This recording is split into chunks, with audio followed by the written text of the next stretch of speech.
students, how are you all? I hope all of you are doing really well. So today again we are going to study about a very interesting chapter, that is Introduction to Graphs. René Descartes was a French philosopher and writer whose work La Geometria allows the algebraic equations to be expressed as geometric shapes. 2D coordinate system that was named after him.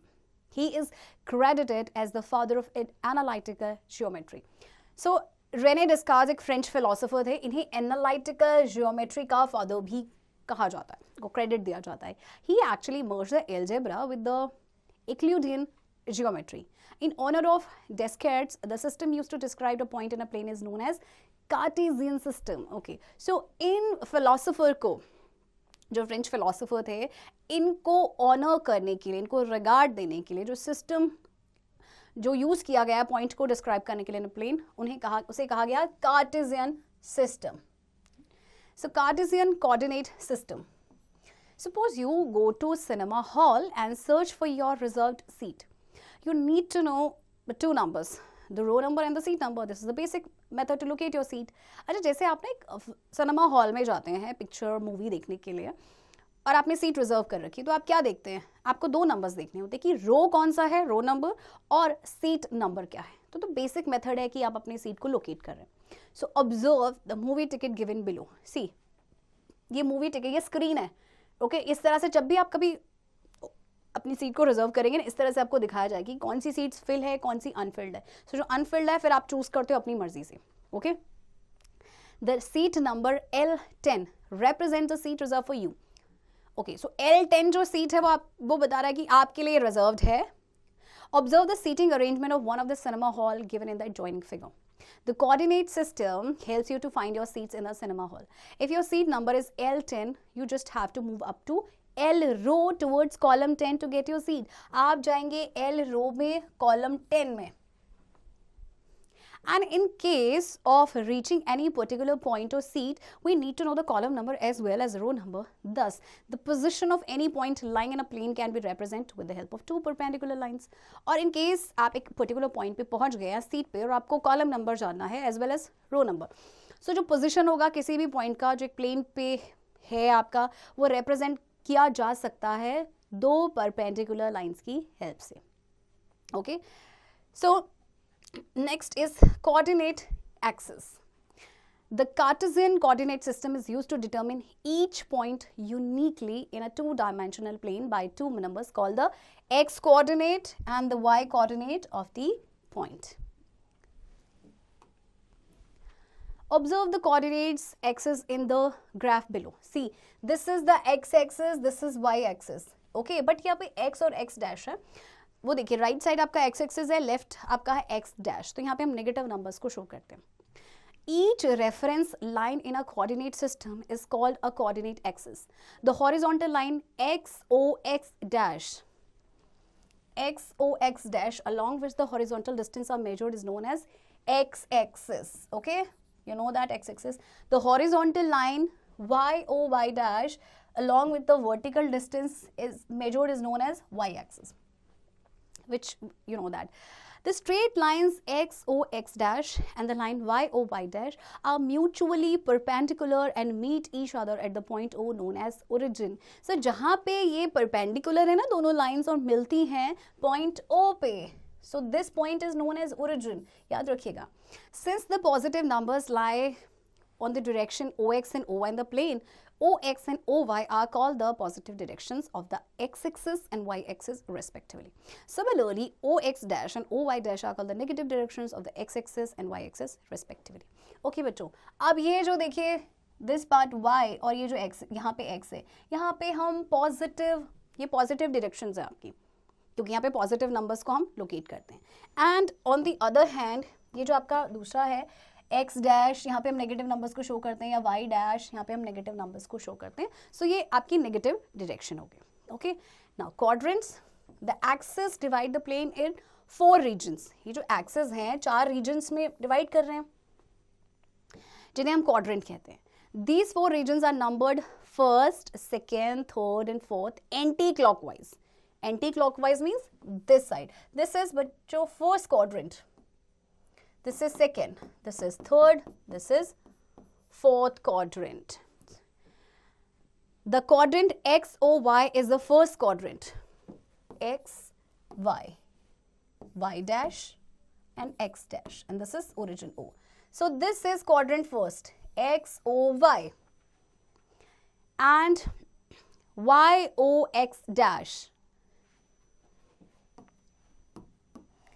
Y, O, X dash is the second quarter. X, O, X dash, O, Y dash, X dash, O, Y dash, this is the third quadrant, and Y dash, O, X is the fourth quadrant. Okay, so बच्चों 4 quadrant याद रखिएगा आप. Okay, और ये आपके चलते हैं anti clockwise. First quadrant में दोनों पॉजिटिव होंगे, मीन्स एक्स का नंबर और वाई का भी. सेकेंड में नेगेटिव पॉजिटिव होगा, यानी एक्स नेगेटिव होगा बट वाई पॉजिटिव होगा. थर्ड में दोनों ही नेगेटिव होंगे, एक्स और वाई. एंड फोर्थ क्वाड्रेंट में एक्स होगा पॉजिटिव, वाई होगा negative. Okay, tips. The X coordinate is always written before the Y coordinate. Okay, X coordinate को हम हमेशा वाई कोऑर्डिनेट से पहले लिखते हैं, याद रखिएगा. ओके, सो रीजन आपको गिवन है, क्वाड्रेंट आपको गिवन है जो मैंने आपको बता दिया, एंड साइंस ऑफ कोऑर्डिनेट भी आपको यहाँ पे गिवन है. ओके, इस पिक्चर में suppose we have to locate a point on P on graph paper whose coordinate is A, B. A is called x coordinate और abscissa. अच्छा, x coordinate को बच्चों हम abscissa भी कहते हैं of P, and B is called y coordinate or y ordinate of P. So for locating this point P, A, B on graph paper, we take a distance from y axis and B distance from x axis. Whether these lines intersect, that will be point P. चलिए example के through इसे समझते हैं. Plot the following points on a graph paper. Okay, so first आप क्या करेंगे? This is origin, x axis, x dash, y, y dash. Okay, 1, 2, 3, 4, 5, 6. 6 तक मैं नंबर लेती हूँ. -1, -2, -3, -4, -5, -6. ओके, अब यहाँ पे माइनस में आपके आएंगे -1, -2, -3, -4, -5. 1, 2, 3, 4, 5. ओके, अब आपको लोकेट करना पॉइंट है. Point is 3, 3. ओके, मीन्स 3 आपका एक्स कोऑर्डिनेट को हम पहले लोकेट करते हैं, 3 और y भी 3. सो दिस पॉइंट, ये आपका A पॉइंट है बच्चों.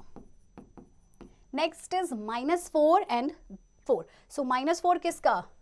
x का, एंड 4 पॉजिटिव, दिस वन. ये आपका है B point, -4 and 4. Next is C point, -4 and -4. x coordinate का भी और y का भी आपका माइनस है दोनों. सो x का देखिए -4 एंड y का -4, this point. So this is C point, -4 and -4. And last one is 6 and -6. x का 6 एंड y का -6.